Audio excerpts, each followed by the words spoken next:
Good afternoon, Max Brantley with the Arkansas Times on Friday, October the 11th. Not a lot of news stories, but some pretty big ones today. First of all, after about 5 hours of hearings yesterday afternoon, the State Board of Education put the wood to the Little Rock School District. You won't hear it described that way by Governor Asa Hutchinson, the State Board, or Mayor Frank Scott of Little Rock, but that's what happened. They did back off an earlier plan to divide the district into three parts, haves, sort of haves, and have-nots. But that's just for wind dressing, really. They declared that they would pass a motion that returns local control of the school district, but there are absolutely no specifics about this motion. There's going to be some future memorandum of understanding. We don't know yet how the school board will be chosen, how election districts will be drawn, how school assignment plans will be done, any number of other things, but we do know this. After a couple of hours of public comments, the state board, without notice and without debate, took away the bargaining ability of the Little Rock Education Association after 68 years as a representative of Little Rock teachers.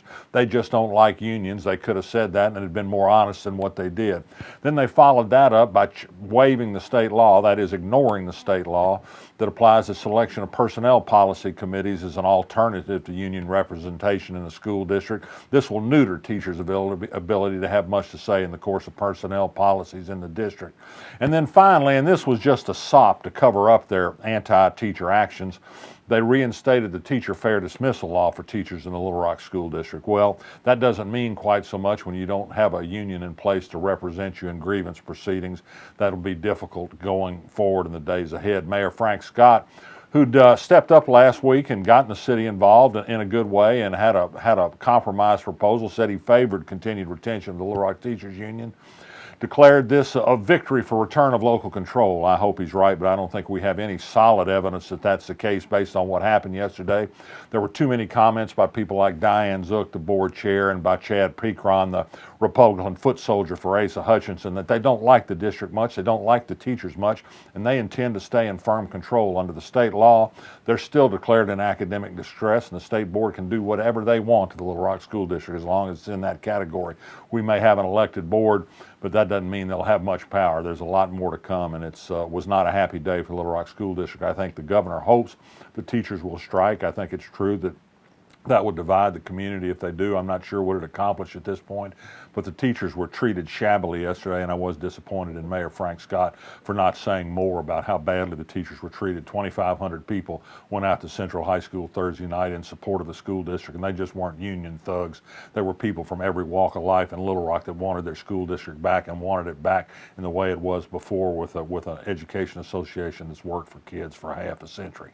That's my sermon for today. The Arkansas House of Representatives met for about an hour this afternoon in caucus and then voted 88-4 to expel Mickey Gates, the Republican from Hot Springs, who doesn't like to pay income taxes. Didn't pay them for 15 years, finally pleaded no contest to 6 felony charges of non-payment. He defended himself, said he was sentenced, did a no contest plea, not a guilty plea, and if he discharges the money he's made to pay back, he'll be a judge, have his record expunged, and not be guilty of anything. The House, of course, Matthew Shepard, Speaker, says they're the ultimate boss of who can sit in that chamber, and they can do it for just about any reason. He thinks he was entitled to due process. There is a state law that requires a preliminary claims commission hearing first, at which he could have had legal representation, but the House voted to kick him out. He's going to run again. He kept repeating today that he had 59% support after the charges were filed. Who knows? He might get reelected again. The D.C. Circuit Court of Appeals in Washington heard arguments today from the Trump administration trying to reinstate work rules for people who receive expanded Medicaid coverage in Arkansas and Kentucky. A lower court judge has struck down those rules, said they are depriving people of medical insurance. All 3 judges on the panel that heard that case didn't seem to have much sympathy for the Trump administration's argument that they had room to make this rule waiver and require this work rule. They said that's not what Medicaid's about. No ruling today. It'll be some weeks or months even before that's done. A national real estate publication issued an interesting article today about real estate in Little Rock. It says we're approaching 1 million square feet of empty commercial real estate space in downtown Little Rock, increased by some 20% thanks to the state's purchase of a building in Riverdale, and that will require it to vacate 200,000 square feet of space in downtown Little Rock. The state didn't need to buy that building. It bought it anyway in hopes of landing Raytheon as an economic development prospect. Didn't work out. They shouldn't have bought the building. They should have optioned it. But for some reason or not, that's not the course they follow. We're going to now have a downtown awash in empty office space.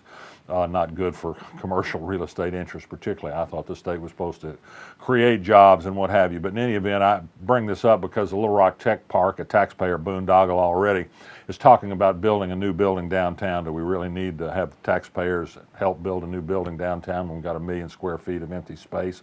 I'll let you decide that. Finally, Donald Trump had an incredibly unhinged performance in Minneapolis last night. You can read the coverage. It covers the gamut from everything to impersonating an FBI agent having an orgasm. That's all I'll have to say about that.